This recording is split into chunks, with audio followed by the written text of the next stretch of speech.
Do me a favor, talk a little bit more. I don't know if I need you to move your phone, or do you have like earbuds or anything that connect to your, are you on your phone? And yeah, I have my phone. That's the only thing I had left. Like all my headphones, everything burned. So Okay. that's Okay. Don't worry I about it. Yeah. yeah, Yeah. Sorry. That was a stupid yeah. question. I don't know why. I Yeah, just asked you. I'm like, can you just go like and see what you the have? phones like the last thing I'm like thought about, but I was like 2 days ago I finally got first pair of shoes again, because I only had those shoes I was wearing that day. So it's like step by step little things, yeah. Welcome back to another episode of Ultra Eagle. I'm your host, Laura Crago. The clip you just heard was Doreen, who is a resident of the Pacific Palisades in Southern California.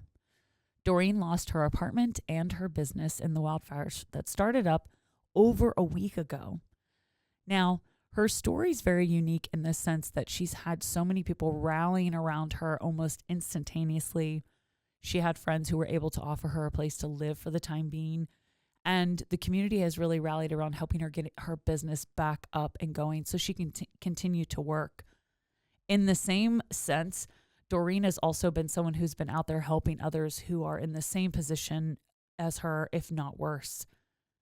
Our other guest that's joining us for today is my really good friend, Jenny C. Jenny is a LA native. She grew up in Los Angeles. We worked at SoulCycle together. I first met Jenny when she came to New York City for training, and then I ended up moving to California myself, and we became really, really close friends in our time there. I lived in Los Angeles from 2012 to 2018, and then relocated to San Diego for work from 2018 to 2019 before moving back to the East Coast. I loved California. I didn't leave California because I wanted to. That's a whole nother story. But I wanted to bring a focus to this because I have seen a lot of negativity online.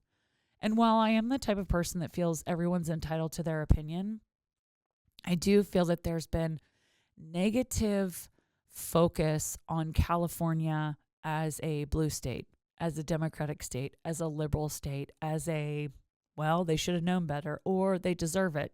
I've seen some pretty nasty comments online, and let's just get down to the bottom of it in that this is about humanity. I understand there's still people in North Carolina who are displaced, and those people are going to be rebuilding for years, just as California will be. It's a bigger conversation, though. Are we as prepared as we should be for natural disasters? Are we really taking the steps necessary to reverse the changes that are happening with climate change? Climate change is real. If we're paying attention to anything, if we're noticing the category of these hurricanes and these tornadoes and the tsunamis and the earthquakes, the melting of the glaciers, we really need to make sure that we're doing our due diligence by researching, not just watching one source, but all sources. I'm getting a little bit more into the gray area of this conversation, and I'd love to hear from you. But today, we're talking to Jenny. We're talking to Doreen. We're going to hear what it's been like for Doreen since she's lost her house. Some of the footage that is playing right now is footage that Doreen did take. She got on an e-bike with a friend just to try to get up to her apartment, which she wasn't actually able to make it all the way to where her apartment building was that had burned down. But she was able to get to some of the outskirts of where the fire sort of started to. Okay, so the two that I'm going to discuss right now, and this is through the Watch Duty app, which is consistently updated. So let's first start with the Eaton Fire, which is the Altadena, sort of Pasadena area of Los Angeles. It's northeast of Los Angeles. 14,021 acres have burned, and it's only 81% contained, which is a good percentage. It's still active fire. And then for our Palisades fire, we're looking at 23,713 acres have burned with 52% containment. We do talk about it a little bit more in detail in the episode, but when you're talking about the Santa Ana winds, which were the strongest that they've ever seen, they're talking hurricane strength winds, which is not normal for Southern California. And you're also talking about the dry vegetation. To say that they ran out of water, the truth to that is that, these reservoir pumps where they pump the water into for the hydrants, those were being used at such an intense rate. A mass quantity of water is being used all at one time. And with that happening, and these areas also losing power with these fires, they needed power in order for these reserves to be refilled. So we're getting down to some of the nitty gritty. I have some more people I'm going to be talking to in the upcoming weeks just to really hear it from the people who are there, who are in the arena and doing the work. But today, the guests are Doreen and Jenny C., and we're going to jump into this episode here shortly after a word from our sponsor. Now a word from our sponsor, BetterHelp. BetterHelp is a platform that makes finding a therapist easier because it's online. Remote therapy sessions, and by filling out a few questions, BetterHelp can match you to a professional therapist in as little as a few days. It's easy to sign up and get matched with a therapist. Click the link in description and receive 10% off your first month of BetterHelp. And by clicking that link, you support this channel. Plus, you can easily switch to a new therapist at no additional cost without stressing about insurance, who's in your network, or anything like that. I was struggling for a long time, and BetterHelp was where I found my therapist, Whitney, who I still see weekly for almost 2 years now. So, if you're struggling like I was, consider online therapy with BetterHelp. Click the link in description or go to betterhelp.com/alter eagle. That's betterhelp.com/alter eagle. There's no better time than now to start your mental health journey. Thank you again, BetterHelp, for supporting this channel. So today I am joined by my really good friend, Jenny C. I'm going to call her Jenny C because that's what we call her, Jenny C. And Doreen, who are both joining us from Los Angeles, California. Ladies, thank you so much for taking time to talk to me today. It's really important to have this conversation, especially where we live, because I am one of those people that if I see that there's people in need of help, I'll do whatever I can do. And a lot of times that's maybe just sharing the story and putting out resources for how people can help or showing up. I know Jenny has been doing so much. She's been on the ground helping people who have lost their homes, their businesses. And Doreen is actually one of those people. And we want to make sure that we're highlighting individuals who work really, really hard and have built themselves up in a tough town. You know, I lived in LA, and it's like New York. You know, Frank Sinatra said, New York, if you can make it here, you can make it anywhere. Well, I feel the same way about Los Angeles. Los Angeles is a very resilient city. It has a city of go-getters, people who make things happen and get it done. And it's something that we should all strive to achieve. And whenever there is any type of tragedy in this country, we all, as American citizens and as human beings, need to step up. So I'm just really honored that you ladies are taking time to talk to me today. Just talk to us. Talk to me, Jenny. Talk to me, girlfriend. Oh, geez. You know, the last 8 days has been, I'm born and raised. I'm Jenny C. I'm born and raised in Los Angeles, California, Los Angeles County, born in San Pedro, raised in Long Beach, moved to LA proper when I was 19. And I've been thinking a lot about this. I used to work at this club when I was like 18 years old. And I was telling this girl, man, I got to get out of LA. I got to get out of LA. I kept telling her, I got to get out of LA. And she looked at me really seriously and she said, I think you need to get into LA. I don't even actually think you're in it yet. You need to get into LA. And that was like 25 years ago, you know, and really submersing myself into LA City. And I've been so proud of the Angelinos here and the work that they have been doing, the help that they've been providing. You know, I think in other parts of the country, it's really easy to hate LA.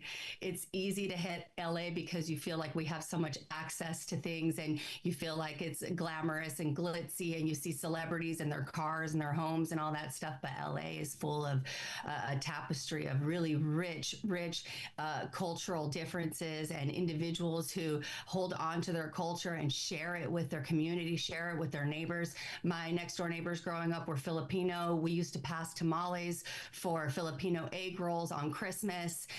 It's always been like that. And so to see every walk of life, from the super rich that have multiple homes that they've lost to people like Doreen who are living in an apartment complex in that same city in the Palisades, or like the rich history of the Black communities in Altadena, the history that goes into this city that was so independent and were able to create lives for themselves when redlining was such a big deal, when it was illegal for them to create a life for themselves. And these are the people that have really been affected. Yeah, sure. We have friends that have multiple homes, that were millionaires, that rode in our classes, and they also deserve compassion and empathy.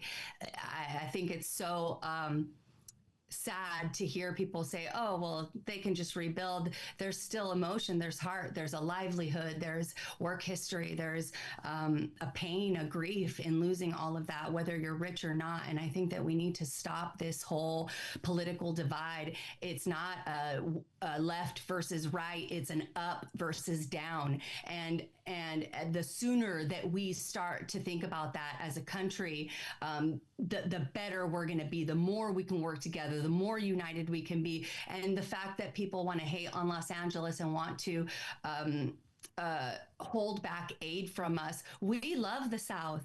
We still fight for the South when the South is going through stuff. We care about North Carolina. We care about all the places. We care about Ukraine. We care about all those people that are truly suffering. When we see suffering, we are concerned. And so we're just hoping that people can also see our plight and be concerned for us, just as humans, as people, as a multicultural city with so many different religions and walks of life.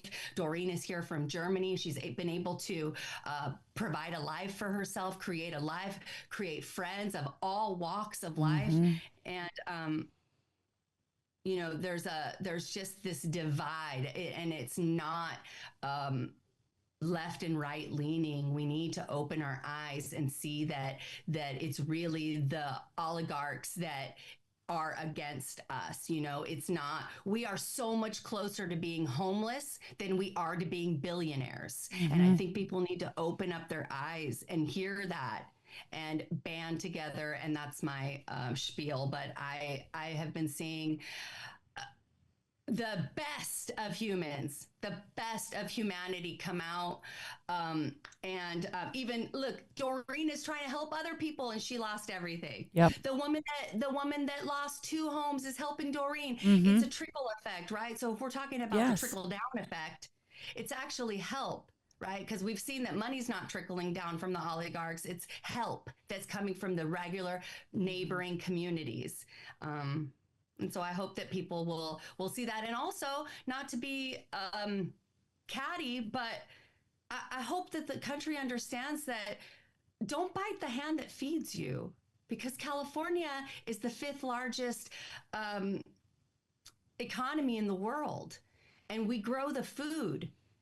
And we also provide the movie that you watch late at night when you want to settle down in your own life in Alabama and Pennsylvania, you know, and none of that is to be discredited. You've always been so good with words. And the reason why you and I are friends is because we did connect on that human. You know, we grew up in 2 totally different parts of the country with 2 totally different upbringings.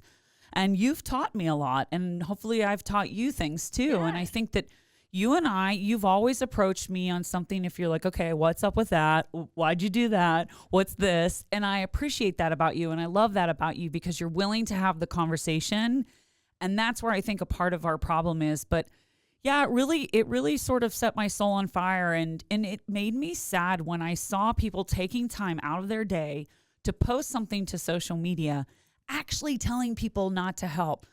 And they were saying, you know, the people in the South are still suffering. Yes, of course they are. And I feel for those people, but it's not an overnight fix, right? And we all realize that. There are boots on the ground. There are people that are still helping. But this is what happens, right? It's in the news, and then after a while, things fade away, and then things come back in. But it's still your life. So Doreen and I were speaking. Doreen has not only lost her home, so her apartment, but she also lost her business as well. So Doreen was already shared a little bit about kind of that day. And I think that's the scary thing about these tragedies is nobody knows what's happening, right? You can't tell, especially when it comes to the weather. And the weather had a huge part in this, like the Santa Ana winds. So and also what had a huge part, so there was a fire on New Year's Eve. Yes. Set off by teenagers. Didn't know that. 6 days prior, like literally a week before. So I had a friend over. We're like, oh, let's take it easy, you know. And we were like playing just Rummy Cube. I had cooked something, you know, like nothing special. So at midnight, I heard sirens, and like literally right after midnight, I was like, oh, great. Somebody, you know, played with fireworks, obviously, and started a fire. And per citizen report, it was up in the highlights, the exact same spot where that blaze started. So at 2:30 in the morning, I got like on that New Year's Eve thing, at 2:30, it was like, oh, get ready for possible evacuation. So I was in my bed, be like, Happy New Year to you, Doreen. Like, do I sleep? Do I pack? Because usually fires get knocked off pretty quickly in the Palisades. So I was like, what am I going to do? You know, like, can I sleep? I don't know. I woke up in the morning. Everything was fine. They knocked it off. And right now they're investigating. That big blaze on Tuesday have started off on a corner of that previously burned area from the New Year's Eve fire, which I think it was still smoldering down in the roots. And then when slowly the Santa Ana winds kicked in, it blew off the debris on top, fed it with oxygen, and that's what the blaze started. Growing up in Southern California, you always had the Santa Ana winds. And you knew that they were going to be strong, and you knew that they were going to blow over, right? Anything in your backyard, it was going to pull out, all that. Yeah. But this was a wind that I have never seen in my 45 years. I have never felt. It felt like a hurricane fire. Yeah. It felt like a tornado fire. It went so fast. Yeah. When the fire started in the Hollywood Hills, which has now been called the Sunset Fire, I live about a mile away. Nash, my partner, went down to pack the car because we had already packed our go bag because of the Palisades. And so I said, you know what? Can you please go put the suitcase in the car? He runs inside and said, the hills are on fire. By the time we went down to the car again, maybe 7 minutes later, the fire had already spread 5 times the size. It went so fast. It was like a wall of fire wind coming at you. And another thing that I just really want to emphasize to the rest of the country is that climate change is coming for you too. This is not a singular state problem. Whatever the weather issue is in your state will intensify because of this. This is an existential problem for the world, but in particular for us. And we cannot politicize this. The winds were so strong. There was nothing the firefighters could do.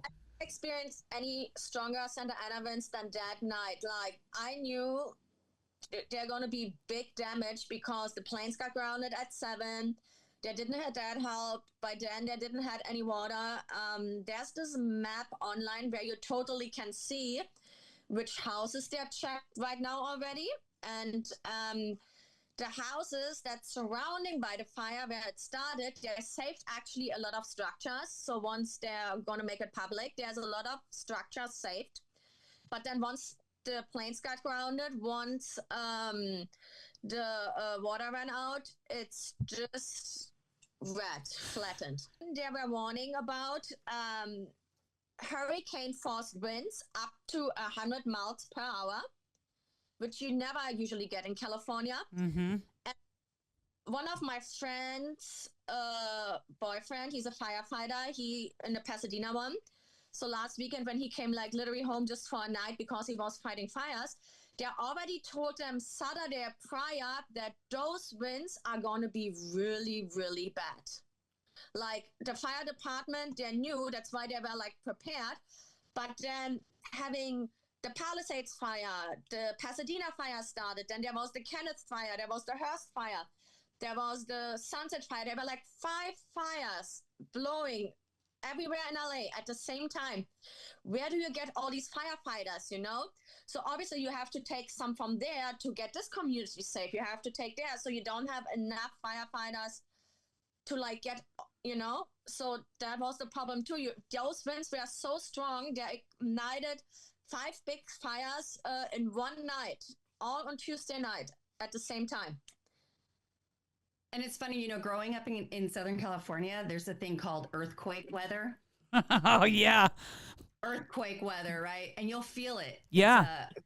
It's a pressure. You feel a pressure in the sky, and you feel a dryness, a hotness that the winds bring, but also there's like a coolness. There's like a lack of humidity. It's really hard to describe unless you've really felt it. But any Angelino can tell you, ooh, it feels like earthquake weather, and you're just kind of on the edge about like what's going to happen, because it's going to be windy, but the winds are 90 miles per hour, 70 to 90 miles per hour. I mean, truly think about that. Yes. The humidity is so low that any spark will just move it like a wall of fire. It's so hard to understand unless you've been here and felt it. But it happens when there's really low relative humidity. Los Angeles is a basin, right? So the winds just kind of go all across it and push it all until the coast. And it's a pressure. It's a pressure in the air that you feel that it feels eerie. In fact, the Santa Ana winds used to be called the devil winds because they feel dangerous. And it's hard to describe. It's not hurricane. I've heard people discuss. Yeah, that, no, right? I've never been around hurricane, but and you almost. It feels like the pressure is so hot. It feels like, I guess why it's called earthquake weather, is it because it feels like it's going to shake it all up. Something's going to release. Yeah, I know what you're talking about. And I only experienced a few earthquakes when I lived there, but I know what you're saying, and I almost feel like you've said that once around me. And I remember not having enough experience with earthquakes. I'd always be like, "Oh, what does that mean? Like, what does that mean?" But then, you know, because it could be just like a little kind of an aftershock feeling earthquake, or it could be like a 5 point something, which I remember I did experience a 5 something when I was there in 2014. There was something in like March or something. Okay, I need to go to the news. I need to go online. I need to find out what's going on. And I think that's also a lot of what's happening with this. And the other question I had too is, you said, Doreen, you know, at one point then they ran out of water, and there's all of this controversy and there's all this stuff online about how you didn't have water. And what people aren't understanding is there were so many fires, and where the water is pumped from, there was so much of it being pumped all at one time that those reserves that the water comes from were going dry, and it wasn't refilling in time. It wasn't that you didn't have water. It was that you were running out of it because there were so many fires, correct? Yes. What people don't say, because the power goes out, in order to fill reservoirs, they need to pump water with power. So there was no power that was even able to pump any water somewhere. Thank you for that. So it's like, you can't have power. Like those, they were like, I had to like bike through. There were power lines there. They're just flying, you know. Like they have to be off, you know. Obviously you can't pump any water up to any reservoir or anything, or fire hydrants if you don't have power, especially in those big areas. And then about having those big Santa Ana winds, do you know how far one of those fire embers can travel? They can travel miles. No, 2-3 miles, but with those winds, with 90-mile-an-hour winds, they're traveling. The fire was going 5 football stadiums a minute. That's how fast it was going. There was nothing the firefighters could do. No amount of water was going to put out that fire. That's not to say that the city is not mismanaged. Yeah. Okay. That's not to say that no one in this country is really prepared for an emergency the way that we think we are. Mm-hmm. We think we're Americans. We got, right? We're not. No. None of us are prepared for an emergency in the way that we need to be. The city was not prepared for this type of emergency. That's neither a Democrat nor Republican. The city was not prepared for this amount of destruction. Mm-hmm. But would have expected that this amount of destruction could be possible. Yes. That's the other thing. It's like same back then when we were like, wow, during COVID, how can an entire world shut down? All the stores, all the restaurants, everybody had to stay home, the entire world. Nobody could imagine that before. Same with this. Nobody would think that would be possible. Well, I think that, yeah, go ahead, Jenny. No, go ahead. Like a lot of people, it might have been Doreen, or it might have been my friend Jess, who also lost her home in the Palisades, and my friend Katie, who lost her home in Altadena. But by the time they were given any type of warning, by the time the fire moved so fast, there was nothing. They had my friend Katie left without a bra on, and her kid left without shoes on because they just left so fast. Oh yeah, because people were scared, and whenever you're talking about a lot of people who tried to stay in their homes, and I saw tons of videos where all of a sudden they'd look out back and it's like fire, and they're inside their homes and they're realizing we have to go now. And in those moments, people were grabbing their animals, they were grabbing like their computers, their phones, their car keys, trying to get in their cars and just get out. Exactly. And then there were a lot of people who stayed, rightfully so, with hoses trying to get as much water around their properties because, again, this is not a right, a left thing. I love how you said this is an up and down thing, Jenny. Regardless of what you might think of anyone in Los Angeles, they're humans, and everybody worked for what they have. I mean, we're talking to someone who came here. When did you come? How long have you lived in America? Doreen, you're German, but how long have you lived? I came in 2010, so I literally built up everything from scratch.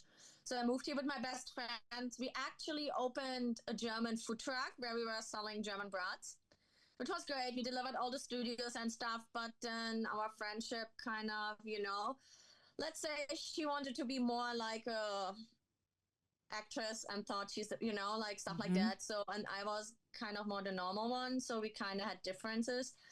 And then stopped doing that, the food truck. So, and then I slowly figured out from there, what do I want to do? And then my best friend, his cousin lived in the Palisades. He was like, hey, she needs some help. So I kind of started helping her with stuff. And then that's how I got to set a foot in there. And then started slowly my catering business back up there, but like just like as a private, like delivering to people's houses, not with a truck or anything. Okay. No, I think that it's important for people to know. I mean, this country is built on immigrants. Yeah. We're built on immigrants. We're all immigrants. I'm an immigrant, and I especially love about Jenny is one of the things she shared with me when I first met her out there is that her family is, her parents were first generation immigrants to this country, raised 7 children. And to me, Jenny is one of those people that you look up to, you admire. I remember it was because of her that I was always like, you know what, maybe I need to make sure I'm just a little bit more put together before I walk out the door because you never know who you're going to meet. And Jenny taught me that. And I love that about her. But she also is a go-getter. She's a worker. Jenny works as a paralegal. We worked at Soul Cycle together. She is now also teaching spin again at a cycle bar. She's gotten back to that. She's a mother.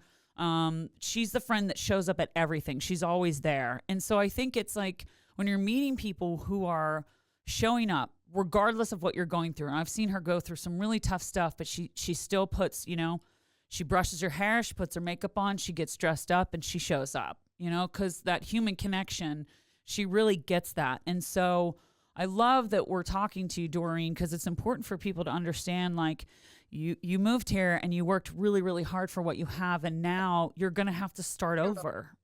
Yeah, but here's the thing: I have amazing friends that did a GoFundMe for me. We made an Amazon list, like for some business equipment I lost that would be very necessarily once that office opens up, so I can do those deliveries. So a lot of friends bought me all that stuff. Okay, good. I got boxes delivered yesterday. I reached out to the office and was like, "Hey guys, once you decide to get back, I'm getting my business equipment back, so I'll be able to do that." So I reached out to them, and then I'm gonna reach out to some of my clients because like I did a lot of Christmas parties, and then one of the Christmas parties in the Palisades, they did like a favorite things party, right? And one of my friends, she had a gift. You have to make 3 gifts the same ish. And she bought like a charcuterie board with a gift certificate of mine, with like a book. And she said her gift, everybody wanted that. It was like the number one gift wanted, and people were like, "Oh yes, finally I can book a board from Doreen next time I host." I'm sure those certificates burn, but I figured out I'll personally get their phone number, reach out to them, and be like, "Hey, whenever everything's settled, you guys need a board, reach out to me. I still gonna value that." Because it's going to be their kid's birthday, it's going to be their husband's birthday, there's going to be Easter, you know what I mean? And people are going to slowly try to get little normal for their kids and stuff. So I figured I would just reach out to clients and be like, "Hey, this you can still book, you use that certificate, to get a start." Yeah. It's I hope that everyone that's listening right now actually heard what you just said. And I don't know if it's making sense how I'm sort of going into this, like very dramatically, but we're sitting here and we're talking about the fact that you lost your home and you lost your business, you lost everything that you rely on to survive, but yet you're still thinking about something around the holidays where people were gifted with your services and you're still concerned with being able to follow through with that. And that's really what we're talking about. That's kind of the message here. And I'm not sure if, and this isn't to be, mean to anyone out there, but a lot of times there's a difference between like, taking care of yourself and putting yourself first. Like when it comes to mental health, and it's something I talk about a lot on my podcast is mental health. But when it comes to helping others, it's like, there's like this sort of full circle. If you help people, things come back to you when you need it, right? So if there's ever a moment where I've been like struggling or whatever, and I'm struggling, I'm like, okay, I need to do more. I need to do more because I just know that how it's work. I just love the way that you said that and how it's like I could see your heart, and it's a good message. People make a lot of assumptions about California. And I really popped off online. I went to my boss's office. I said, I told her exactly what I put out. Didn't we all learn at a young age, like if you don't have anything nice to say, don't say anything at all? And this is a situation where why are we saying negative things about people that we don't know anything about? And if you're not willing to at least get to know someone or go there and experience it for yourself, then just keep your mouth shut. That's how I feel about it.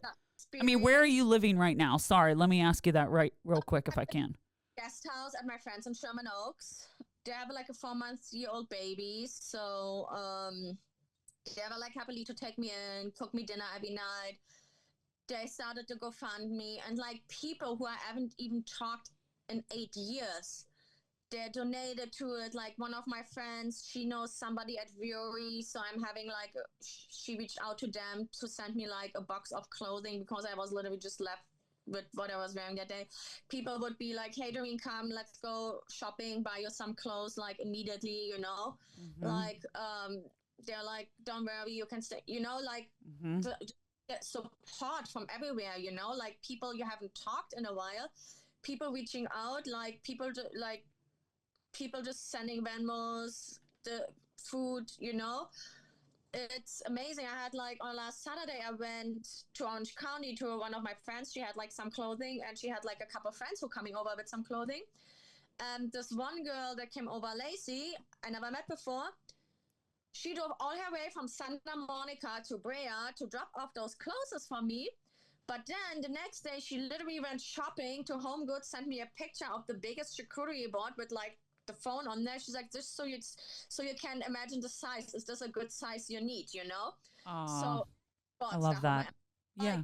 people I never met. You know, like supporting. She reached out to Mighty Pilates and was like explaining my situation and was like, can she put up like a stand with her product so customers can try, so I can get in Santa Monica like new customers for the time being, since I lost all my Palisades ones. So like super helpful, like people I don't know, just like doing so much, spreading the word, helping, you know, it's just amazing, you know. Well, you made a good point in that what people are also not recognizing is I know that there's a lot of people who were like housekeepers and nannies for all of those families up there, and now they don't have work. And some of them also some of them lived with those people, so they don't have a home, they don't have a job. Exactly. People are missing all of the connections, right? You know, Jenny was talking about the waterfall effect. It's like how connected we are and how much we do rely on each other to survive. And I think people are missing out on that. And what you do is such a personalized thing, right? It feels as if it's this experience. And so, you know, even just the idea of you thinking about people who you've already promised, you know, they have their gift cards, they're getting a service from you down the road, and you're still like, okay, I've got to make that happen. But you're also getting your life. So what's next? What's next, Doreen? We've got the GoFundMe's. You're starting to, you know, people are sending you resources and money and stuff. But it sounds like you're going to start building customers in Santa Monica. But what's next? Santa Monica, which I would always do weekly deliveries, and but also twice a week when they have lunch meetings, I'm like the chef who cooks for the lunch meetings. So I'm sure once they all get back into the office, I can be back in that too. That's why I already reached out to the assistant. I reached out to the boss and said, because he texted me also yesterday, hey, how you doing? So I told him, hey, I'm like literally just getting all my equipment back within the next week. So I'm ready when you guys ready. So I already reached out that. Some of my customers also with those deliveries, I know some relocated to Manhattan Beach. So I'll reach out to them too, like within the next 1 2 weeks, because right now it's like, where's my kids going to school? Where do I live for the next few months? So that's why I'm not really bothering anyone that much until everyone kind of gets settled in a couple of weeks. And then my friend who I'm like her personal assistant too in a Palisades, she lost her house. So she was also like, because she also knows all these people who would book boards, she said, okay, Doreen, when you're ready, let me know. I send a text to everyone out who like relocated, staying in LA area, that to book a board from you. So I have all these help. That's why I'm like, I'm really happy to have all these people in my life who help me. So that's why I've been going out and helping other places with donation, drops offs here, there, wherever I can, because there are people that's not that fortunate that I am. So I want to just help. I'm like, I cannot sit at home. Would have a mental breakdown one after another. So I'd rather be out and do something, because nothing is going to bring it back, you know? Yeah. There's nothing to do. What's gone is gone. But I could help somebody else, so at least maybe put a little smile on their face, you know? Like I sat them with those gift certificates. They were like so excited to have those. And I feel like if I reach out to them, it's maybe puts a little smile on their face too, you know? Yeah. Well, that's, taking care of your mental health is important too for this. Yeah. So I think by giving back, that helps, right? There's sort of like those happy endorphins. And you obviously work out, but is there anything else that you do to kind of, and same for Jenny. I mean, I know that Jenny's good at like when she needs to take care of her mental health, like recognizing that and being aware of that. But what are we doing, both of you? What are you doing to really take care of yourselves mentally and emotionally? Well, yeah, right now I have not been able to work out. Also, I did not have any workout class, but I figured tomorrow I'll hop into Jenny's class she's teaching tomorrow. And then I was a member at Equinox, especially for the new location. So what I did, which was only 2 minutes from my house, So between jobs, when I'm busy, because sometimes I get up at 3 or 4 in the morning to make charcuterie boards because people want them in the morning, you know. So it was like easy for me just to hop in there, just sit in the steam sauna or in the sauna, just like to relax, calm down, like mentally, just like give myself a little break. So they offered, they're not gonna charge me anything. I can go to any Equinox to do the same things if I want to. Okay. Yeah. Jenny? You know, if I'm being really honest with myself, I haven't really been doing much self-care in the last 9 days, but I feel like Doreen, volunteering and helping and being of service is taking care of my mental health, because I feel like if I don't do it, I'm going to be sitting on the edge of the bed, catatonic, just having one panic attack after another, because truly the destruction is so much worse than you see on the news, so much worse than they are describing. I want to emphasize that by no means is Los Angeles a perfect place. We have blue, sunny skies and pretty perfect weather all year long, but we've been having a homelessness crisis for years now. And, you know, I can already hear the talking heads saying, well, that's because of your democratic policies and this and that. But you know, it also doesn't help that some Republican governors send their homelessness problem to our state. So it's so multi-pronged and so multifaceted, but this is one of the most expensive cities to live in the world. And as you touched on before, it is very much in that New York state of mind where if you can make it here, you can make it anywhere. And one of the things that I love about Los Angeles is that it still has that sort of baby American dream feel, where people from all over the world can come here and pursue a dream, whatever dream it is, whether it's charcuterie boards or fitness or acting or art or engineering or tech or all of the beautiful industries that California has to offer. And it's the recovery efforts are going to be so long. I think that once the media goes away, just like they did in North Carolina, there's going to be a lot of people that are going to have to pick up the pieces and keep running with them. That as a born and raised Angelino, one of my favorite things that I've seen over the last 9 days in this recovery effort is how everyone has taken their own unique talents and turned it into something. Artists and tech people and what have you have turned their own unique gifts into ways to help artists drawing people's homes, puppeteers making kids stuffies and all of that. This is a city of yes and. This is a city of improvisers. We are not the people that put a period at the sentence and say, but we say yes and we add to help. So if you don't want to help and you don't want to be a yes and, then just stop and focus on your own life and where you can be of help in your own neck of the woods, in your own corner of the woods. But if it's not going to be helpful, then just mum's the word. Be like the coyote, mouth closed, ears open. Because that's all we need right now. We need yes and people, and we need yes and people all over the country. Yes. We need improvisers. Yeah. No, absolutely. And that's kind of the point that I'm trying to drive home here. And again, there's a lot of people that have never even been to California. I've been fortunate enough to live there. I lived in Los Angeles. I lived in different parts of Los Angeles. I lived in San Diego.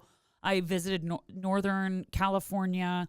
I rode my bike at Lake Tahoe, which is just beyond gorgeous. It's just beyond. Magical. I remember riding. I'll never forget this bike ride, and it was in summertime, but it was so early in the morning. It was so cold. We were going between these big, like, I don't know what kind of pine trees they were, right? Because there's so many different trees there, right? There's so many trees, yeah. But riding down this road, and it was so cold, and I remember thinking, oh my gosh, I didn't have like toe covers for my shoes. I didn't have gloves on at the time, and I'm like, this is insane. And we ran around this bend, and we started to go up this really steep climb, and we literally went through the clouds, and we got up over the clouds, and the sun was just hitting the tops of the clouds and the trees, and I thought, wow, this is so beautiful. And I've seen a lot of the country too. There's so much beauty in this country, but a part of that beauty is the people. And that's what I loved about living out there. And I I did get hazed when I first moved to LA. I felt like LA was hazing me. It was like, are you sure? Do you really want, how LA bad do you will want haze this? you hard. LA hazes Angelinos. Yeah. LA will haze a born and raised. Yeah. I was hazed by LA. David and Megan were the ones that Megan's like, you're just being hazed by LA. You're fine. You'll be okay. And I was like, I should be able to handle this. I lived in New York. I lived in Las Vegas. I should be able to handle this. I was like, I don't know if I can handle this. This is crazy. But what I noticed from being out there was just how friendly people are. And I don't think people have experienced that. And that's more of what we need. No, the only thing I would like to share is like really like the help of the support of the people like Jenny, my friends, like to be honest, without them, I wouldn't have the strength to move forward, you know?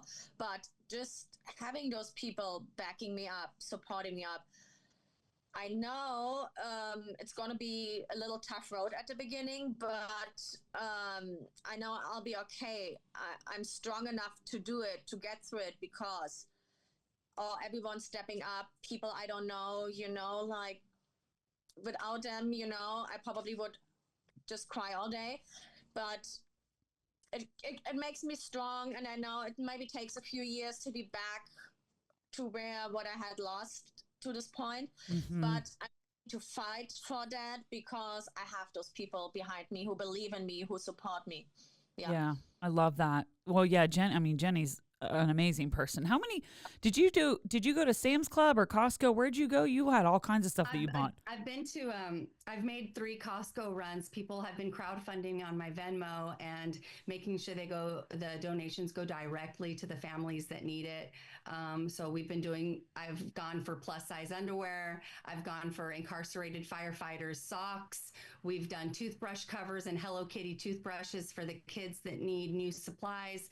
Just, you know, if you have $5 to spend or to share, I'm happy to go out. And right now, after this interview or this meeting, I'm going to go and buy girls' hair ties. They're in need of chapsticks and hair ties, and it's those little small things. One of the things that I really want to emphasize is that little tiny contributions, little tiny acts are making gigantic differences. There's organizations, they're huge, they're raising tons of money, and let's hope and pray that those funds go to the appropriate people. But there's also people just collecting for specific people, and there's help all over the city, and we need help all over the city, just the way that we're sending help elsewhere. Yeah, absolutely. Ladies, I just really appreciate you taking the time. I know that we didn't really get to talk too much before about what we were going to be talking about, but I think this is really good, and to actually hear from someone who's, you know, as Brene Brown says, in the arena, right? Like you're in the arena. That. See, that's why you and I are friends. Yes, I was actually going to say, Brene Brown always talks about the criticism of the people outside of the ring. And right now, if you are not in the ring, then we just don't need to hear the crowd. Exactly. Yeah. And that is something that I think if we all start to sort of grasp that idea and accept it and really like live in that place, that, you know, maybe we can start to bridge this gap. Because if I'm being totally honest, we need to get into the gray. I need to get into the gray area, like big time. I will all day say what I believe in, what I stand for, who I stand up for. It doesn't matter to me what your, you know, sexual orientation is, what your ethnicity is, what your religion is, if you were in the middle of the street and a car was coming towards you, I would run out to save you. Period. End of story.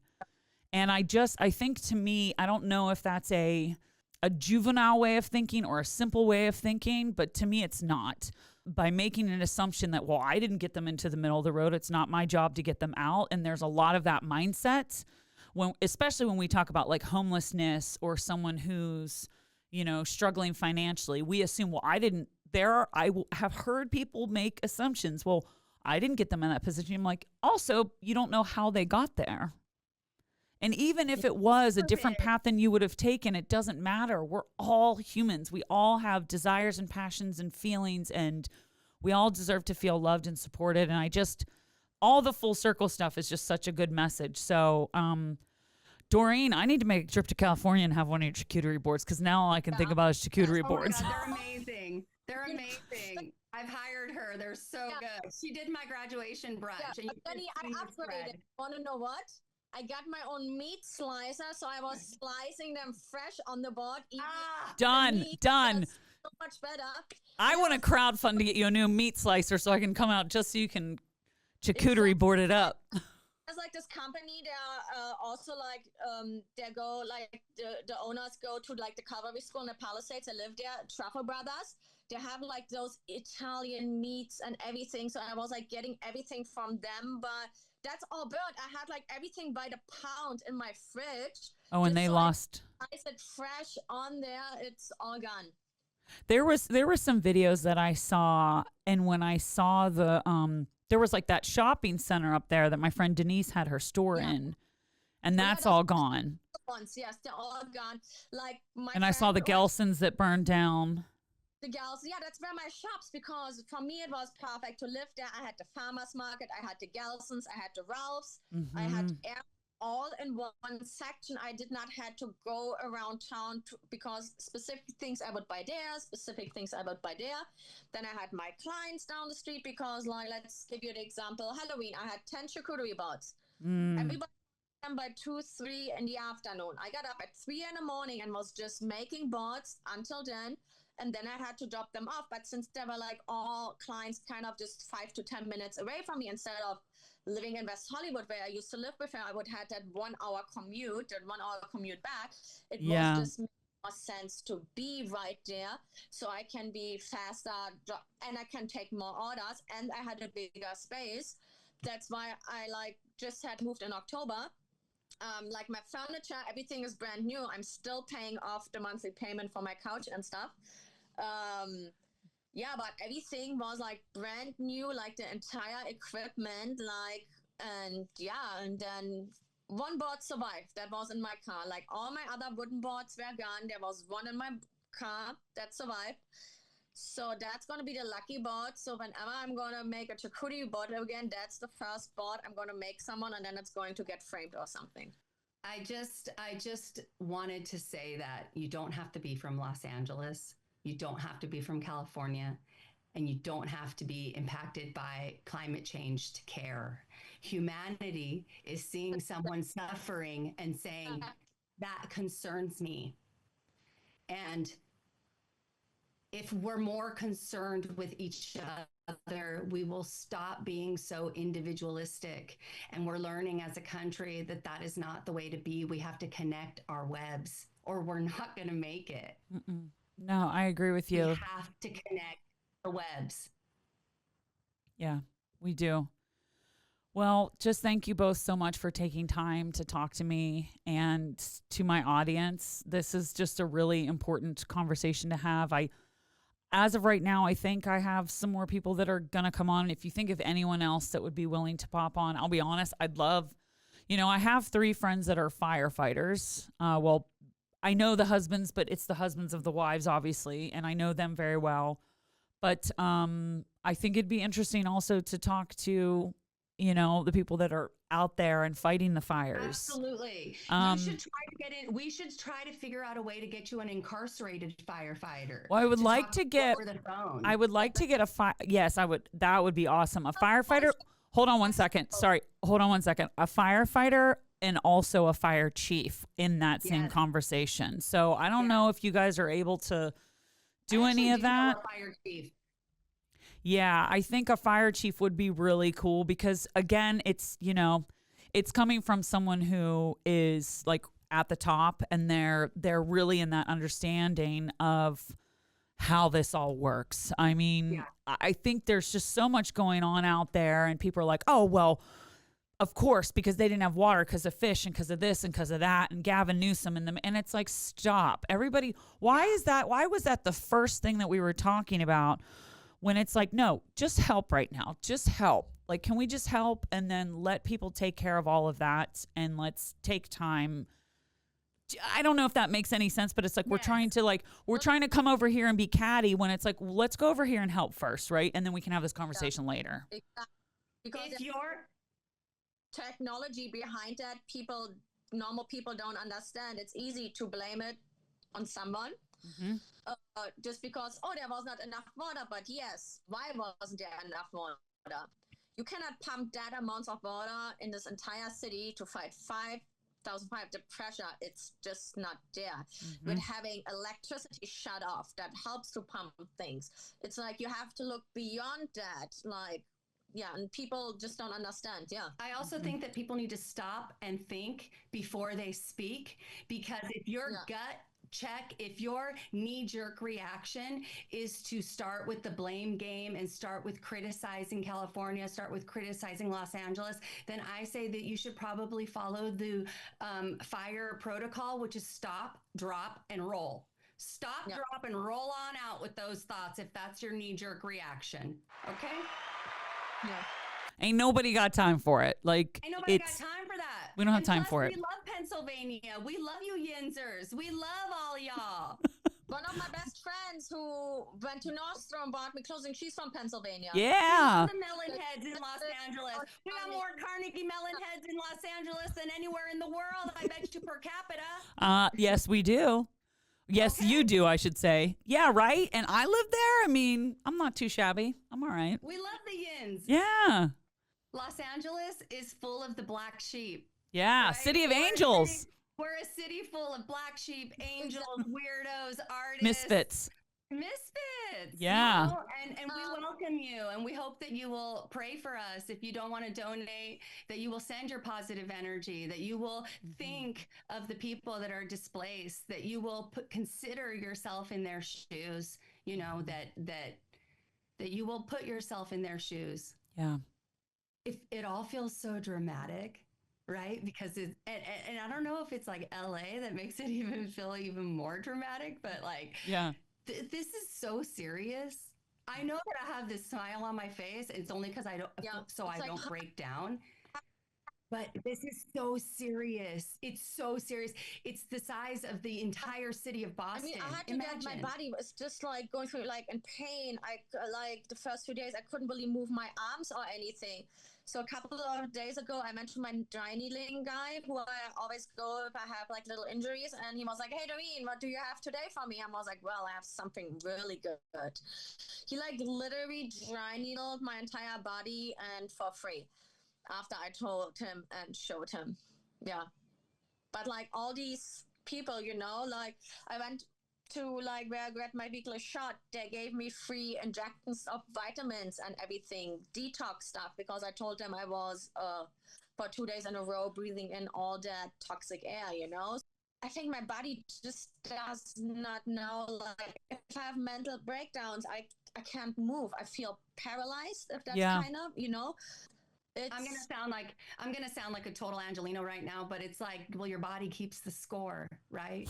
And your body holds all that pain. Your body. I was making them laugh in my class the other day, and I'm like, sue us. We like essential oils. Yeah. If loving essential oils is wrong, I don't want to be right. Yes.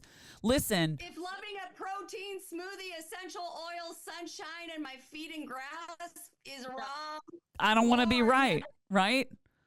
You know, we're looking for empathy. And I think it's just a matter of putting yourself in the situation and being like, what would you wish for in that moment or pray for? And you would pray for help from anybody. Yeah. And that's all we're talking about here at the end of the day, is that we're all humans, and none of us are immune or exempt from something like this happening to us. None of us. And you know, this happened to us literally overnight, but it's in Flint, Michigan, where they don't have clean water. It's been happening all over the country. They don't have shelter, food, the basic tenets that you need as a human being. And this is where I want to also emphasize the up versus down, because what do you mean that, you know, these large water companies don't have water? It just, there's so many different facets, and all over the country, people are suffering from this very thing. And to say that one state doesn't deserve it over their politics, where are we as a people? Where are we as a people? A lot of people in the Palisades are Republicans, so, and they don't deserve it, you know, like. See, that's such an interesting thing because that Palisades are Republicans. yeah, A lot of Smileans are, you know, but they lost their homes. Their kids lost everything. It was just Christmas. Like, just thinking about all the kids lost their favorite toys because everybody was traveling until January 6th that weekend because New Year's Eve was falling so late. mm-hmm. And also, Crago, first of all, Crago, thank you. You're such a beautiful person for doing this for us, for caring, for wanting to spread the word, for wanting to combat disinformation and misinformation. Please, when you go live with these podcasts, when you go live with these interviews, please emphasize Altadena. Please emphasize Pasadena. The Palisades, yes, they have been so destroyed. We care for them so much. There were people of all avenues, of all stratospheres of life there, yes. But do not forget the east side of LA where Altadena and Pasadena, those were primarily Black and brown people, a lot of people afraid for their lives, schools, churches, businesses, hippies, artists. Please be sure to also spread the energy about the east side. The fire started through a smoldering fire from a fire 6 days ago. Having 24,000 acres where anytime when the winds kick back in again, something like that, blaze can start that again. Yes. If I can emphasize one thing for people outside of Los Angeles that would like to help, I would really strongly encourage not sending clothing unless it is new with tags. We have an abundance of donations. Thank goodness the city has really rallied. If they can think of another place they'd like us to send those textiles, please let us know because this state and this city as a whole has enough of all of that. And if there are other places where they can use those goods, we'd be happy to provide that because right now what the people need is direct money and direct help with food, shelter, and those basic necessities. So please and thank you. We're so grateful for your clothing donations. But if you can sell those clothes and send the money, or if you have a location for us to send those clothes, please provide that, and we're happy to send it. Okay, I love you both. Appreciate you. Bye. Love you. Perfect. Bye. Thank you so much. Okay, I love you both. Thank you. That's all for today's episode. Thank you so much for tuning in. For resources on how you can help Doreen and those affected by the California wildfires, please check the caption below. Resources and links are available to you. Click subscribe to follow us on YouTube. And be sure to check us out on Facebook and Instagram at Alter Ego Podcast. Until next time, stay safe, stay hopeful, stay kind.